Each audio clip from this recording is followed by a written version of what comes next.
اللہ الرحمن الرحیم۔ ناظرین و سامعین السلام علیکم۔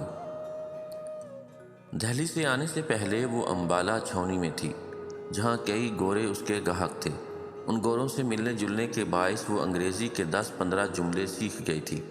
ان کو وہ عام گفتگو میں استعمال نہیں کرتی تھی، لیکن جب وہ یہاں آئی اور اس کا کاروبار نہ چلا تو ایک روز اس نے اپنی پڑوسن تمچنا جان سے کہا، "this life is very bad", یعنی یہ زندگی بہت بری ہے، جبکہ کھانے کو ہی نہیں ملتا۔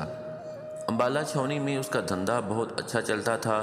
چھاؤنی کے گورے شراب پی کر اس کے پاس آ جاتے تھے اور وہ 3-4 گھنٹوں میں ہی 8-10 گوروں کو نپٹا کر 20-30 روپے پیدا کر لیتی تھی۔ یہ گورے اس کے ہم وطنوں کے مقابلے میں اچھے تھے، اس میں کوئی شک نہیں کہ وہ ایسی زبان بولتے تھے جس کا مطلب سلطانہ کی سمجھ میں نہیں آتا تھا، مگر ان کی زبان سے یہ لا علمی اس کے حق میں بہت اچھی ثابت ہوتی تھی۔ اگر وہ اس سے کچھ رائے چاہتے تو وہ کہہ دیا کرتی تھی، "صاحب، ہماری سمجھ میں تمہاری بات نہیں آتی"، اور اگر وہ اس سے ضرورت سے زیادہ چھیڑ چھاڑ کرتے وہ اپنی زبان میں گالیاں دینا شروع کر دیتی تھی۔ وہ حیرت میں اس کے منہ کی طرف دیکھتے تو وہ کہتی، "صاحب، تم ایک دم الو کا پٹھا ہے، حرام زاد ہے"۔ سمجھا؟ یہ کہتے وقت وہ لہجے میں سختی پیدا نہ کرتی، بلکہ بڑے پیار کے ساتھ ان سے باتیں کرتی۔ گورے ہنس دیتے اور ہنستے وقت وہ سلطانہ کو بالکل الو کے پٹھے دکھائی دیتے۔ مگر یہاں دہلی میں وہ جب سے آئی تھی ایک بھی گورا اس کے پاس نہیں آیا تھا۔ 3 مہینے اس کو ہندوستان کے اس شہر میں رہتے ہو گئے تھے، جہاں اس نے یہ سنا تھا کہ بڑے لاٹ صاحب رہتے ہیں، مگر صرف 6 آدمی اس کے پاس آئے تھے، صرف 6، یعنی مہینے میں 2، اور ان 6 گاہکوں سے خدا جھوٹ نہ بلوائے 18.5 روپے وصول کیے تھے۔ 3 روپے سے زیادہ پر کوئی نہ مانتا تھا۔ سلطانہ نے ان میں سے 5 آدمیوں کو اپنا ریٹ 10 روپے بتلایا تھا، مگر تعجب کی بات ہے کہ ان میں سے ہر ایک نے یہی کہا، "بھئی ہم 3 روپے سے 1 کوڑی زیادہ نہیں دیں گے"۔ جانے کیا بات تھی کہ ان میں سے ہر ایک نے اسے 3 روپے کے قابل سمجھا۔ چنانچہ جب چھٹا آیا تو اس نے خود اس سے کہا، "دیکھو، میں 3 روپے ایک ٹیم کے لوں گی، اس سے 1 دھیلا تم کم کہو تو میں نہ لوں گی۔ اب تمہاری مرضی ہو تو رہو ورنہ جاؤ"۔ چھٹے آدمی نے یہ سن کر تکرار نہ کی اور اس کے ہاں ٹھہر گیا۔ جب دوسرے کمرے میں دروازہ بند کر کے اپنا کوٹ اتارنے لگا تو سلطانہ نے کہا، "لائیے 1 روپے دودھ کا"۔ اس نے 1 روپیہ تو نہ دیا، لیکن نئے بادشاہ کی چمکتی ہوئی چونی جیب میں سے نکال کر اس کو دے دی، اور سلطانہ نے بھی چپکے سے لے لی کہ چلو جو آیا مال غنیمت ہے۔ 18.5 روپے ماہوار 3 مہینوں میں۔ 20 روپے ماہوار تو اس کوٹھے کا کرایہ تھا جس کو مالک انگریزی زبان میں فلیٹ کہتا تھا۔ اس فلیٹ میں ایسا پاخانہ تھا جس میں زنجیر کھینچنے سے ساری گندگی زمین کے زور سے ایک دم دل میں غائب ہو جاتی تھی اور بڑا شور ہوتا تھا۔ شروع میں تو اس شور نے اسے بہت ڈرایا تھا۔ پہلے دن جب وہ رفع حاجت کے لیے اس پاخانہ میں گئی تو اس کی کمر میں شدت کا درد ہو رہا تھا۔ فارغ ہو کر جب اٹھنے لگی تو اس نے لٹکتی ہوئی زنجیر کا سہارا لے لیا۔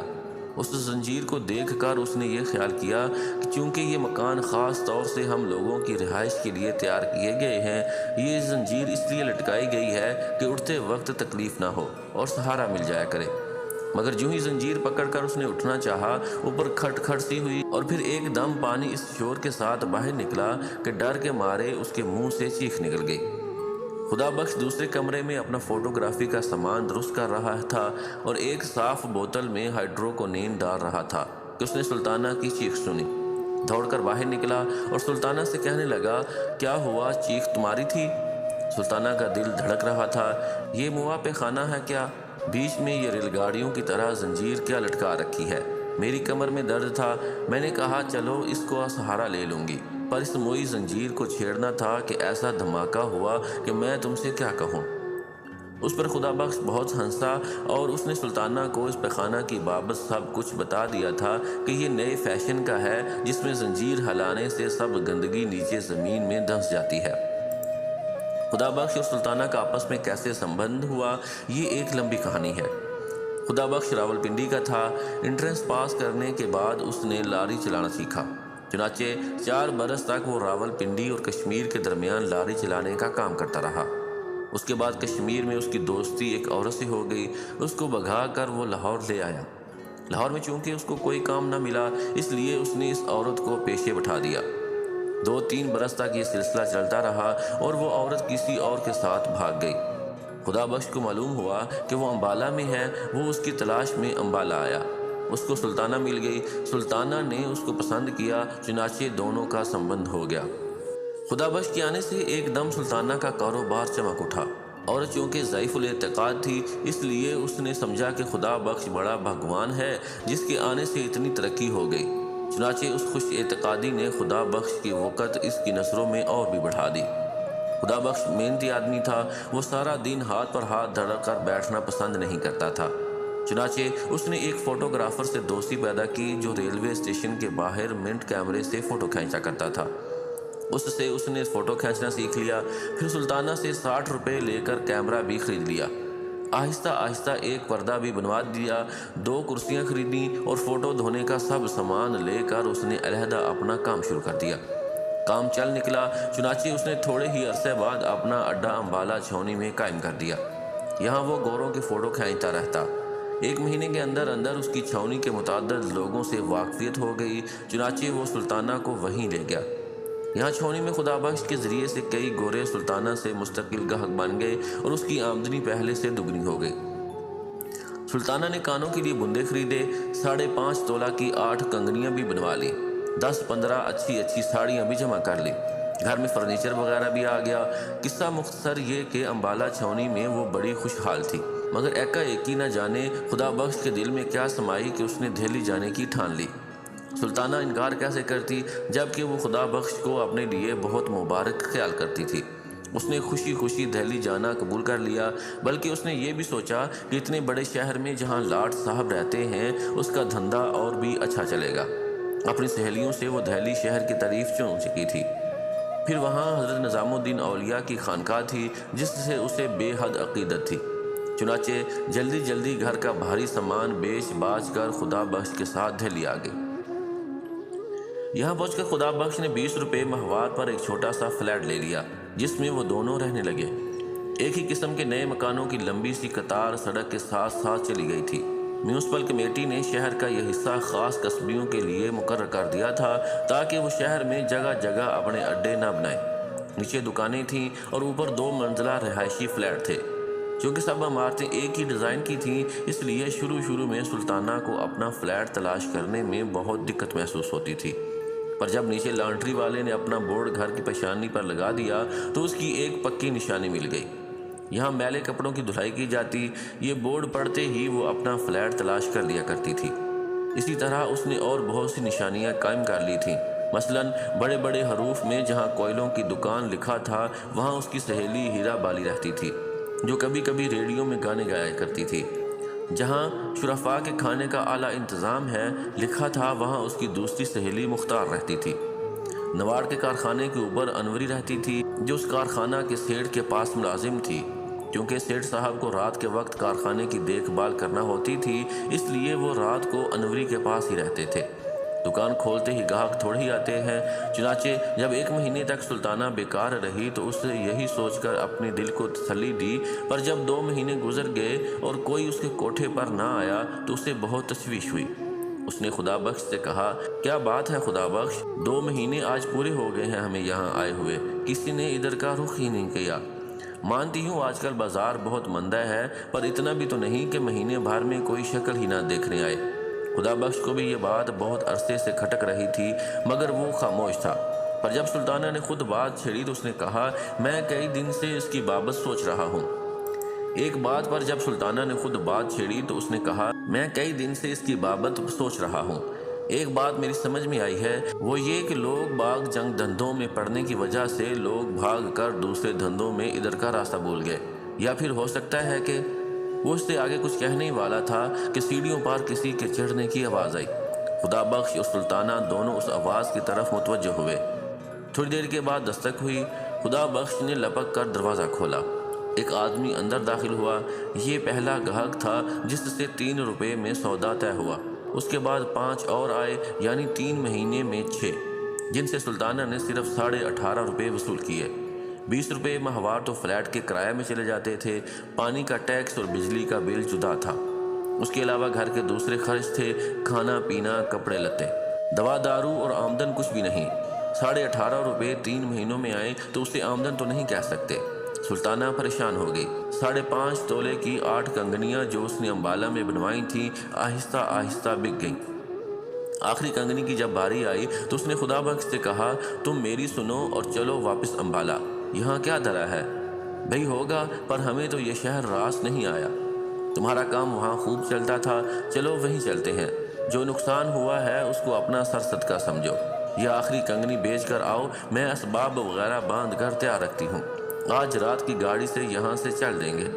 خدا بخش نے کنگنی سلطانہ کے ہاتھ سے لے لی اور کہا، نہیں جانے من، امبالہ اب نہیں جائیں گے، یہیں دہلی میں ہی رہ کر کمائیں گے۔ یہ تمہاری چوڑیاں سب کی سب یہیں واپس آئیں گی۔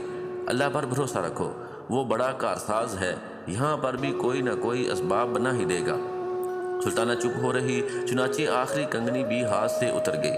بچے ہاتھ دیکھ کر اس کو بہت رنج ہوتا تھا، پر کیا کرتی، پیٹ کو بھی آخر کسی ہیلے بھرنا تھا۔ جب 5 مہینے گزر گئے اور آمدن خرچ کے مقابلے میں چوتھائی سے بھی کچھ کم رہی تو سلطانہ کی پریشانی اور زیادہ بڑھ گئی۔ خدا بخش بھی سارا دن اب گھر سے غائب رہنے لگا۔ سلطانہ کو اس کا بھی دکھ تھا۔ اس میں کوئی شک نہیں کہ پڑوس میں اس کی 2-3 ملنے والیاں موجود تھیں جن کے ساتھ وہ وقت کاٹ سکتی تھی، پر ہر روز ان کے یہاں جانا اور گھنٹوں بیٹھے رہنا اس کو بہت برا لگتا تھا۔ چنانچہ رفتہ رفتہ اس نے ان سہیلیوں سے ملنا جلنا بالکل ترک کر دیا۔ سارا دن وہ اپنے سنسان مکان میں بیٹھی رہتی، کبھی چھالیاں کاٹتی رہتی، کبھی اپنے پرانے اور پھٹے پرانے کپڑوں کو سیتی رہتی، اور کبھی بالکونی میں آ کر جنگلے کے پاس کھڑی ہو جاتی تھی اور سامنے ریلوے شیڈ میں ساکت اور متحرک انجنوں کی طرف گھنٹوں بے مطلب دیکھتی رہتی۔ سڑک کی دوسری طرف مال گودام تھا جو اس کونے سے اس کونے تک پھیلا ہوا تھا۔ داہنے ہاتھ کو لوہے کی چھت کے نیچے بڑی بڑی گانٹھیں پڑی ہوتی تھیں اور ہر قسم کے مال اسباب کے ڈھیر لگے رہتے تھے۔ بائیں ہاتھ کو کھلا میدان تھا جس میں بے شمار ریل کی پٹڑیاں بچھی ہوئی تھیں۔ دھوپ میں لوہے کی یہ پٹڑیاں چمکتیں تو سلطانہ اپنے ہاتھوں کی طرف دیکھتی جن پر نیلی نیلی رگیں بالکل ان پٹریوں کی طرح ابھری رہتی تھیں۔ اس لمبے اور کھلے میدان میں ہر وقت انجن اور گاڑیاں چلتی رہتی تھیں، کبھی ادھر کبھی ادھر۔ ان انجنوں اور گاڑیوں کی چھک چھک اور پھک پھک کی صدائیں گونجتی رہتی تھیں۔ صبح سویرے جب وہ اٹھ کر بالکونی میں آتی تو ایک عجیب سماں اسے نظر آتا۔ دھندلکے میں انجنوں کے منہ سے گاڑھا گاڑھا دھواں نکلتا اور گدلے آسمان کی جانب موٹے اور بھاری آدمیوں کی طرح اٹھتا دکھائی دیتا تھا۔ بھاپ کے بڑے بڑے بال بھی ایک عجیب شور کے ساتھ پٹریوں سے اٹھتے تھے اور ہولے ہولے ہوا کے اندر گھل مل جاتے تھے۔ پھر کبھی کبھی جب وہ گاڑی کے کسی ڈبے کو جسے انجن نے دھکا دے کر چھوڑ دیا ہو اکیلے پٹریوں پر چلتا دیکھتی تو اسے اپنا خیال آتا۔ وہ سوچتی کہ اسے بھی کسی نے پٹڑی پر دھکا دے کر چھوڑ دیا ہے اور خود بخود جا رہی ہے۔ دوسرے لوگ کانٹے بدل رہے ہیں اور وہ چلی جا رہی ہے، نہ جانے کہاں۔ پھر ایک روز ایسا آئے گا کہ جب اس دھکے کا زور آہستہ آہستہ ختم ہو جائے گا اور وہ کہیں رک جائے گی، کسی ایسے مقام پر جو اس کا دیکھا بھالا نہ ہو۔ یوں تو بے مطلب گھنٹوں اور ریل کی ان ٹیڑھی پٹریوں اور ٹھہرے چلتے ہوئے انجنوں کی طرف دیکھتی رہتی تھی، پر طرح طرح کے خیالات اس کے دماغ میں آتے رہتے تھے۔ امبالہ چھاؤنی میں جب وہ تھی تو اسٹیشن کے پاس ہی اس کا مکان تھا، مگر وہاں اس نے کبھی ان چیزوں کو ایسی نظروں سے نہیں دیکھا تھا۔ اب تو کبھی کبھی اس کے دماغ میں یہ بھی خیال آتا کہ جو سامنے ریل کی پٹریوں کا جال سا بچھا ہوا ہے اور جگہ جگہ سے بھاپ اور دھواں اٹھ رہا ہے، ایک بہت بڑا چکلا ہے۔ بہت سی گاڑیاں ہیں جن کو چند موٹے موٹے انجن ادھر ادھر دھکیلتے رہتے ہیں۔ سلطانہ کو بعض اوقات یہ انجن سیٹھ معلوم ہوتے جو کبھی کبھی امبالہ میں اس کے ہاں آیا کرتے تھے۔ پھر کبھی کبھی جب وہ کسی انجن کو آہستہ آہستہ گاڑیوں کی قطار کے پاس گزرتا دیکھتی تو اسے ایسا محسوس ہوتا کہ کوئی آدمی چکلے کے کسی بازار میں سے اوپر کوٹھوں کی طرف دیکھتا جا رہا ہے۔ سلطانہ سمجھتی تھی کہ ایسی باتیں سوچنا دماغ کی خرابی کا باعث ہے۔ چنانچہ جب اس قسم کے خیالات اس کو آنے لگے تو اس نے بالکونی میں جانا چھوڑ دیا۔ خدا بخش سے اس نے بارہا کہا، دیکھو میرے حال پر رحم کرو، یہاں گھر میں رہا کرو، میں سارا دن یہاں بیماروں کی طرح پڑی رہتی ہوں۔ مگر اس نے ہر بار سلطانہ سے یہ کہہ کر اس کو تشفی دی، جانے من میں باہر کمانے کی فکر کر رہا ہوں، اللہ نے چاہا تو چند دنوں میں بیڑا پار ہو جائے گا۔ پورے 5 مہینے ہو گئے تھے مگر ابھی تک نہ سلطانہ کا بیڑا پار ہوا تھا اور نہ خدا بخش کا۔ محرم کا مہینہ آ رہا تھا مگر سلطانہ کے پاس کالے کپڑے بنوانے کے لیے کچھ بھی نہ تھا۔ مختار نے لیڈی ہیملٹن کی ایک نئی وضع کی قمیض بنوائی تھی جس کی آستینیں کالی جارجٹ کی تھیں۔ اس کے ساتھ میچ کرنے کے لیے اس کے پاس کالی ساٹن کی شلوار تھی جو کاجل کی طرح چمکتی تھی۔ انوری نے ریشمی جارجٹ کی ایک بڑی نفیس ساڑی خریدی تھی۔ اس نے سلطانہ سے کہا تھا وہ اس ساڑی کے نیچے سفید بوسکی کا کوٹ پہنیں گی کیونکہ یہ نیا فیشن ہے۔ اس ساڑی کے ساتھ پہننے کو انوری کالی مخمل کا ایک جوتا لائی تھی جو بڑا نازک تھا۔ سلطانہ نے جب یہ تمام چیزیں دیکھیں تو اس کو اس احساس نے بہت دکھ دیا کہ وہ محرم منانے کے لیے ایسا لباس خریدنے کی استطاعت نہیں رکھتی۔ انوری اور مختار کے پاس یہ لباس دیکھ کر جب وہ گھر آئی تو اس کا دل بہت مغموم تھا۔ اسے ایسا معلوم ہوتا تھا کہ ایک پھوڑا سا اس کے اندر پیدا ہو گیا ہے۔ گھر بالکل خالی تھا، خدا بخش بھی حسب معمول باہر تھا۔ دیر تک وہ دری پر گاؤ تکیا کے سر کے نیچے رکھے لیٹی رہی، پر جب اس کی گردن اونچائی کے باعث اکڑ سی گئی تو وہ اٹھ کر بالکونی میں چلی گئی تاکہ غم افزا خیالات کو اپنے دماغ سے نکال دے۔ سامنے پٹریوں پر گاڑیوں کے ڈبے کھڑے تھے پر انجن کوئی بھی نہیں تھا۔ شام کا وقت تھا، چھڑکاؤ ہو چکا تھا، اس لیے گرد و غبار دب گیا تھا۔ بازار میں ایسے آدمی چلنے شروع ہو گئے تھے جو تانک جھانک کرنے کے بعد چپ چاپ گھروں کا رخ کرتے ہیں۔ ایسے ہی ایک آدمی نے گردن اونچی کر کے سلطانہ کی طرف دیکھا۔ سلطانہ مسکرا دی اور اس کو بھول گئی کیونکہ سامنے پٹریوں پر ایک انجن نمودار ہو گیا تھا۔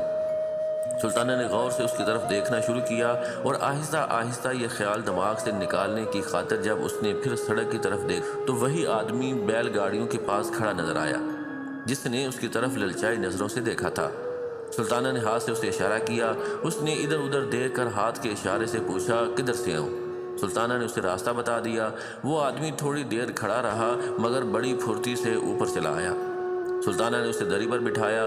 جب وہ بیٹھ گیا تو اس نے سلسلہ گفتگو شروع کرنے کے لیے کہا، آپ اوپر آتے ہوئے ڈر رہے تھے؟ وہ آدمی یہ سن کر مسکرایا۔ تمہیں کیسے معلوم ہوا؟ ڈرنے کی بات ہی کیا تھی؟ اس پر سلطانہ نے کہا، یہ میں نے اس لیے کہا کہ آپ دیر تک وہیں کھڑے رہے اور پھر کچھ سوچ کر ادھر آئے۔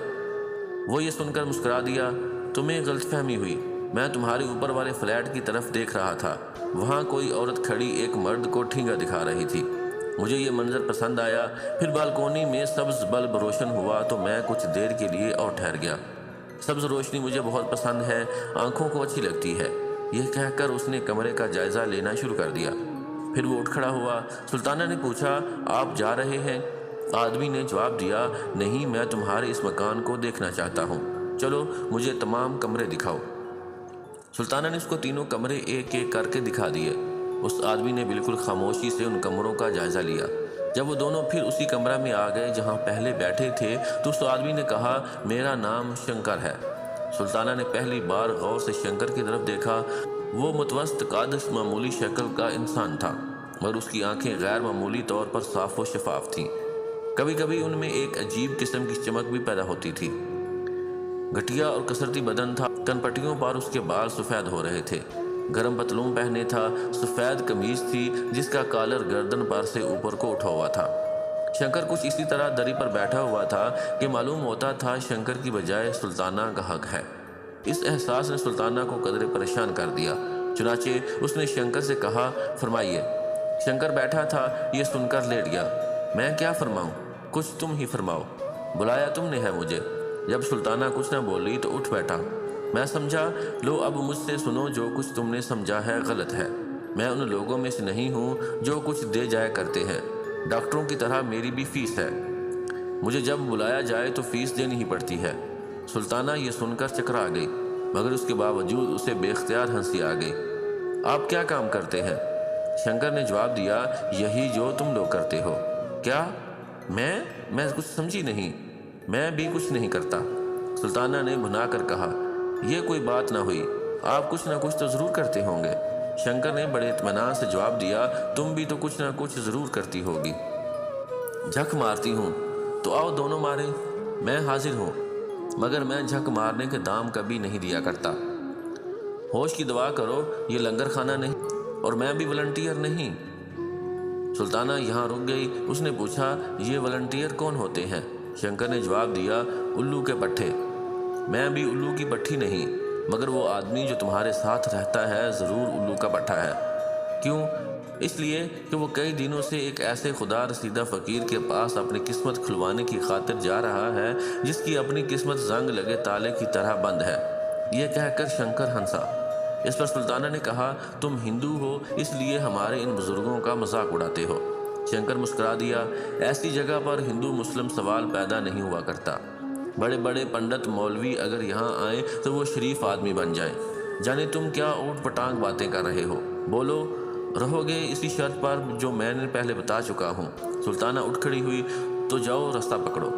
شنکر آرام سے اٹھا، پتلون کی جیبوں میں اس نے اپنے دونوں ہاتھ ٹھونسے اور جاتے ہوئے کہا، میں کبھی کبھی اس بازار سے گزرتا ہوں، جب بھی تمہیں میری ضرورت ہو بلا لینا، میں بہت کام کا آدمی ہوں۔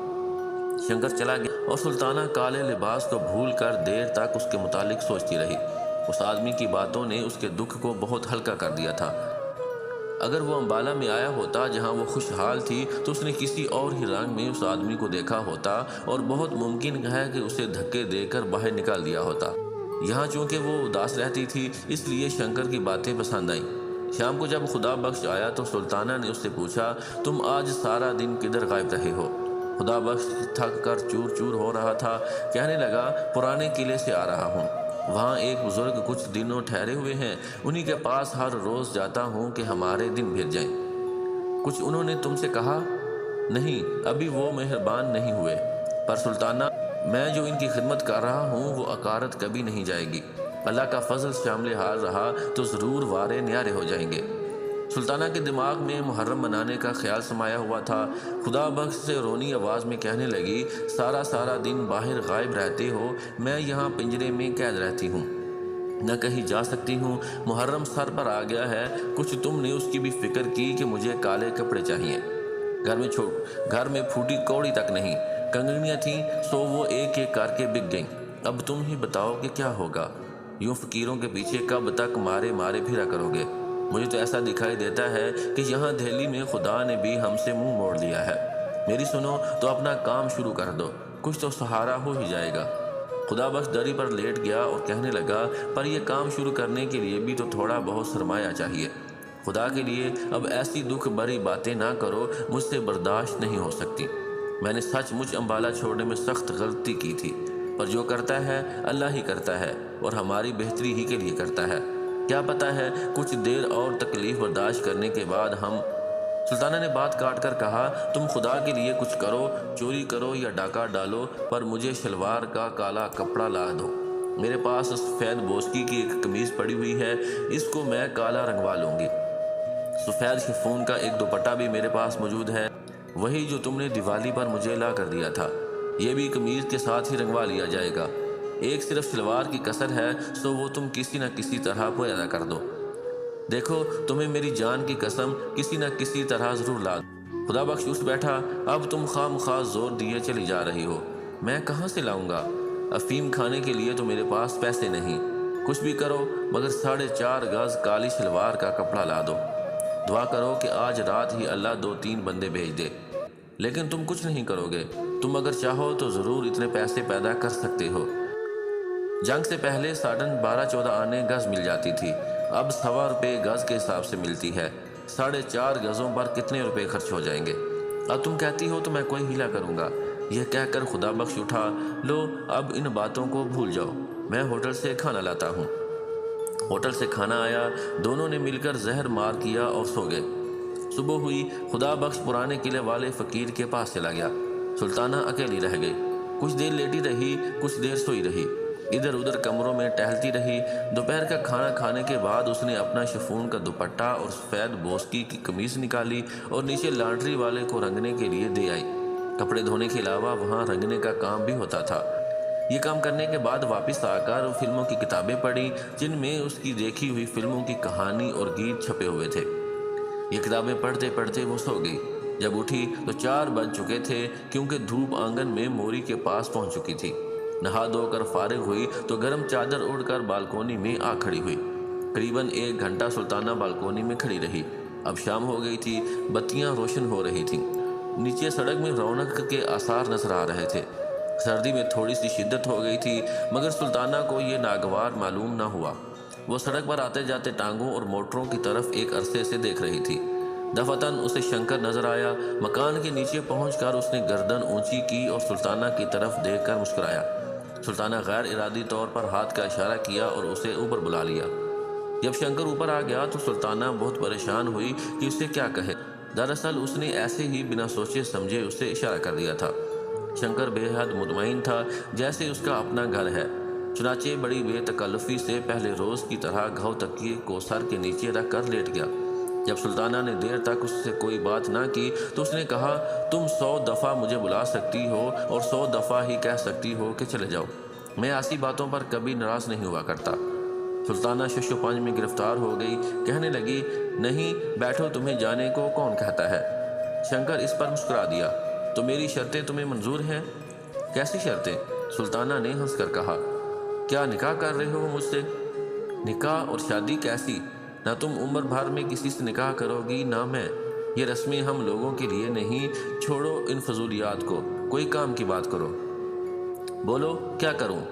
تم عورت ہو، کوئی ایسی بات کرو جس سے 2 گھڑی دل بہل جائے۔ اس دل میں صرف دکانداری ہی دکانداری نہیں، کچھ اور بھی ہے۔ سلطانہ ذہنی طور پر اب شنکر کو قبول کر چکی تھی۔ صاف صاف کہو تم مجھ سے کیا چاہتے ہو؟ جو دوسرے چاہتے۔ شنکر اٹھ کر بیٹھ گیا۔ تم میں اور دوسروں میں پھر فرق ہی کیا رہا؟ تم میں اور مجھ میں کوئی فرق نہیں، ان میں اور مجھ میں زمین آسمان کا فرق ہے۔ ایسی بہت سی باتیں ہوتی ہیں جو پوچھنا نہیں چاہیے، خود سمجھنا چاہیے۔ سلطانہ نے تھوڑی دیر تک شنکر کی اس بات کو سمجھنے کی کوشش کی، پھر کہا، میں سمجھ گئی ہوں۔ تو کہو کیا ارادہ ہے؟ تم جیتے میں ہاری، پر میں کہتی ہوں آج تک کسی نے ایسی بات قبول نہ کی ہوگی۔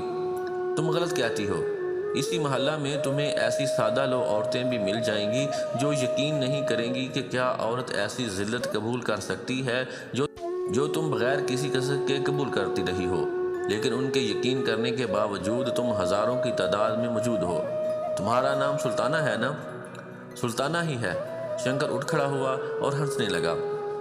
میرا نام شنکر ہے، یہ نام بھی عجب اوٹ پٹانگ ہوتے ہیں، چلو اندر چلیں۔ شنکر اور سلطانہ دری والے کمرے میں واپس آئے تو دونوں ہنس رہے تھے، جانے کس بات پر۔ جب شنکر جانے لگا تو سلطانہ نے کہا، شنکر تم میری ایک بات مانو گے؟ شنکر نے جواباً کہا، پہلے بات تو بتاؤ۔ سلطانہ کچھ جھیپ سی گئی، تم کہو گے میں دام وصول کرنا چاہتی ہوں، مگر کہو رک کیوں گئی؟ سلطانہ نے جرأت سے کام لے کر کہا، بات یہ ہے کہ محرم آ رہا ہے اور میرے پاس اتنے پیسے نہیں ہیں کہ میں کالی شلوار بنوا سکوں۔ یہاں کے سارے دکھڑے تو تم سن ہی چکے ہو۔ قمیض اور دوپٹہ میرے پاس موجود تھا جو میں نے آج رنگوانے کے لیے دے دیا ہے۔ شنکر نے یہ سن کر کہا، تم چاہتی ہو کہ میں تمہیں کچھ روپے دوں جو تم کالی شلوار بنا سکو؟ سلطانہ نے فوراً ہی کہا، نہیں، میرا مطلب یہ ہے کہ اگر ہو سکے تو تم مجھے ایک کالی شلوار بنا دو۔ شنکر مسکرایا، میری جیب میں تو اتفاق ہی سے کبھی کچھ ہوتا ہے، بہرحال میں کوشش کروں گا۔ محرم کی پہلی تاریخ کو تمہیں یہ شلوار مل جائے گی۔ لو بس اب تم خوش ہو گئیں؟ پھر سلطانہ کے بندوں کی طرح دیکھ کر شنکر نے پوچھا، کیا یہ بندے تم مجھے دے سکتی ہو؟ سلطانہ نے ہنس کر کہا، تم انہیں کیا کرو گے؟ چاندی کے معمولی بندے ہیں، زیادہ سے زیادہ 5 روپے کی ہوں گے۔ اس پر شنکر نے ہنس کر کہا، میں نے تم سے بندے مانگے ہیں، ان کی قیمت نہیں پوچھی، بولو دیتی ہو؟ لے لو۔ یہ کہہ کر سلطانہ نے بندے اتار کر شنکر کو دے دیے۔ اس کو بعد میں افسوس ہوا، لیکن شنکر جا چکا تھا۔ سلطانہ کو قطعاً یقین نہیں تھا کہ شنکر اپنا وعدہ پورا کرے گا، مگر 8 روز کے بعد محرم کی پہلی تاریخ کو صبح 9 بجے دروازے پر دستک ہوئی۔ سلطانہ دروازہ کھولا تو شنکر کھڑا تھا۔ اخبار میں لپٹی ہوئی چیز اس نے سلطانہ کو دی اور کہا، ساٹن کی کالی شلوار ہے، دیکھ لینا، شاید لمبی ہو، اب میں چلتا ہوں۔ شنکر شلوار دے کر چلا گیا اور کوئی بات اس نے سلطانہ سے نہ کی۔ اس کی پتلون میں شکنیں پڑی ہوئی تھیں، بال بکھرے ہوئے تھے، ایسا معلوم ہوتا تھا کہ ابھی ابھی سو کر اٹھا ہے اور سیدھا ادھر ہی چلا آیا ہے۔ سلطانہ نے کاغذ کھولا، ساٹن کی کالی شلوار تھی، ایسی ہی جیسی کہ وہ مختار کے پاس دیکھ کر آئی تھی۔ سلطانہ بہت خوش ہوئی۔ بندوں اور اس سودے کا جو افسوس اسے ہوا تھا، اس شلوار نے اور شنکر کی وعدہ افائی نے دور کر دیا۔ دوپہر کو وہ نیچے لانڈری والے سے اپنی رنگین قمیض اور دوپٹہ لے آئی۔ تینوں کالے کپڑے جب اس نے پہن لیے تو دروازے پر دستک ہوئی۔ سلطانہ نے دروازہ کھولا تو مختار اندر داخل ہوئی۔ اس نے سلطانہ کے تینوں کپڑوں کی طرف دیکھا اور کہا، قمیض اور دوپٹہ تو رنگا ہوا معلوم ہوتا ہے، پر یہ شلوار نئی ہے، کب بنوائی؟ سلطانہ نے جواب دیا، آج ہی درزی لایا ہے۔